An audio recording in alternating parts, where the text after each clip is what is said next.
Hello everybody, this is Phil York from Phil York Knives with another video. This time it's how to flatten a waterstone.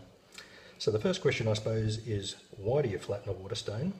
And the answer to that is, when you work on a waterstone, you're sharpening your knife, and generally you're working sort of in the middle of the stone mainly, especially when you're sharpening down the bottom of this is a very flat profile cutting edge, but most edges sweep up a bit, have a bit of belly at the tip. Generally, you're working along the heel, you're working quite a bit of your blade edge at once, and it sort of restricts you to a certain, this mid portion of the stone. When you get up near the tip, you can sort of work out on the sides and the less used areas of the stone and try and keep it flat that way. But pretty much the act of sharpening forces you to do the majority of your sharpening in this central area of the stone, and what that does is that part of the stone wears quicker than the others, and what you effectively do is get a dish in the stone. So you wear a bit of a concavity in your stone, and that's why periodically we flatten. Now it's very interesting because there's a wide diversion of opinion when it comes to flattening. Murray Carter, who's quite a famous knife bladesmith in the Japanese style, he recommends never flattening his stones, and his theory is when you find you've got high spots, you just work on the high spots when you're sharpening, but in the act of sharpening on the high spots, you keep your stone fairly flat. Other people, a lot of the YouTube sharpeners who do demos, they'll sharpen their stone before every session. Now, me, I'm somewhere in between. In fact, I'm probably more towards the Murray Carter end of the spectrum, and I tell you what gets me to the sharpening, to the point where I want to flatten my stones is when I'm working this way, I feel like total flatness is not really required. You're working up on the tip, and you sort of got your knife in that. Even if you're a little bit dished, you're still sort of working, you're getting pretty good contact along all sections of your blade. When I flip over and start doing this side, the first thing you've got to do is, because this handle's in the way and you can't start at this angle, I find myself working this way. And what happens is, as you're sharpening, you'll find that you'll get wear areas and you'll get steel coming off on either side, but not in the middle, which shows you that you've got a hollow. And in that case, you're sharpening there, but you're not sharpening this area. And for me, when I see that happening, that's when I want to take my stone and get it sharpened. So, there's a lot of different ways to sharpen. You can buy diamond stones. A lot of people who are pretty keen on sharpening, they'll do it by going and buying themselves a diamond stone. Pretty coarse diamond stones. They're pretty expensive. They sort of run up to the $60 to $100 mark.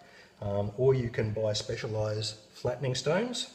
They're a stone that is its sole purpose is for flattening other stones by rubbing the flattening stone against the face of your sharpening stone.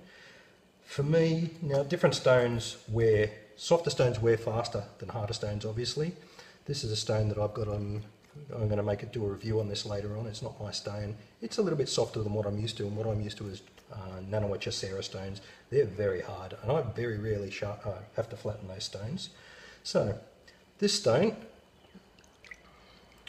because I flatten so infrequently, I find that the cost of all of those specialist flattening equipment, I don't need to incur that. And what works for me is I get a piece of wet and dry sandpaper, and I just plonk it in the water there. The other thing you need is a hard, flat surface. And the way to determine if your stone is flat after you've flattened it is grab a pencil and draw a diagonal grid.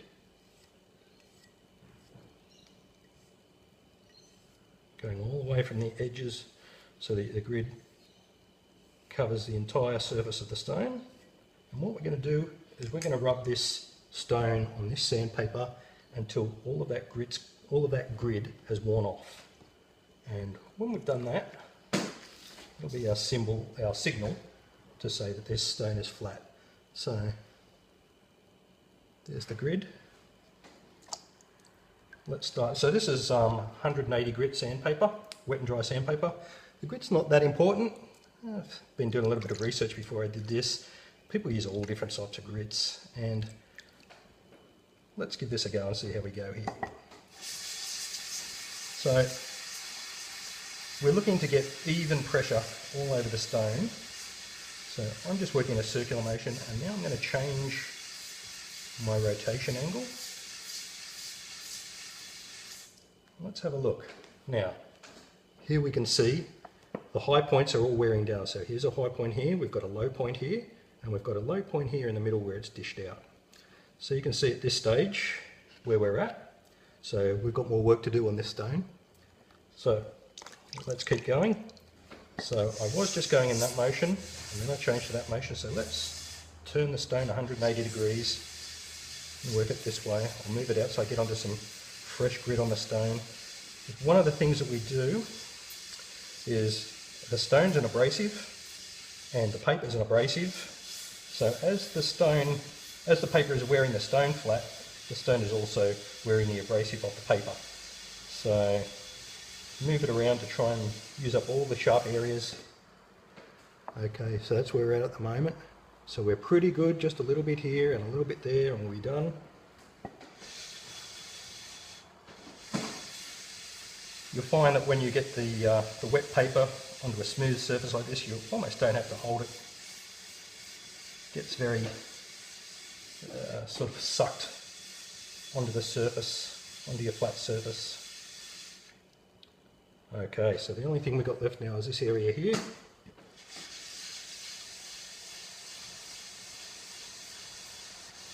And I can feel now that this paper doesn't have the cut that it did when I started. If that gets too bad, you can always just get yourself a new piece of paper.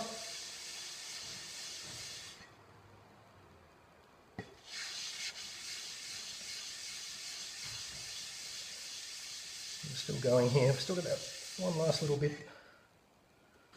You can see now most of this stone's flat, we've just got a little bit of corner here.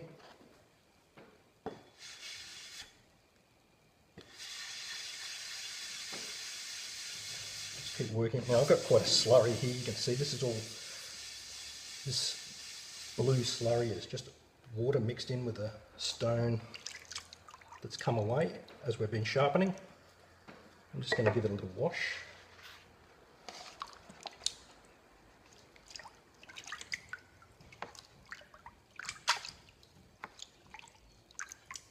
There we go, that's got most of it off.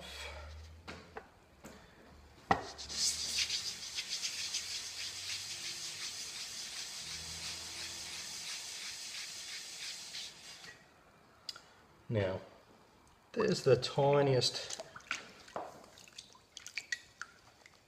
bit of the corner there that I actually haven't got. I don't know if you can pick that up. The rest of that stone is nice and flat. Now, for the purpose of this video, I'm not going to bore you and keep going until I get that bit out, and that doesn't really matter anyway. I'll probably leave that the way it is. So now we've got a nice flat stone. The last thing you do is, what we want to do is we want to grind a chamfer into all of these edges, just so that they don't stick up and they're not rough, and when we're sharpening, our edge could pick up some sharp bits and damage the edge. So the way we do that is we just hold the stone at 45 degrees, do a couple of runs. This chamfer doesn't have to be very big. Like I said, it's just to get that edge so that we're 100% sure that it's lower than the rest of the stone.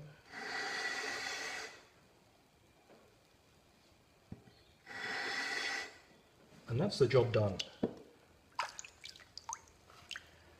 So now you can see that would have gone faster if I'd have used a lower grit of paper, and we would have got a bit of a finer surface if I'd have used a coarser bit of paper. So the other thing you can do is you can go really fast with a coarse piece of paper, and then when you've got it done you can hit it on a fine piece of paper and just smooth it. But that's a good finish. That feels really smooth to me, and that's flat again. So we're ready to go. Sharpen again. Quick, easy, cheap. It's about $1 for a sheet of paper, and for me, I don't see why you should invest any more than that.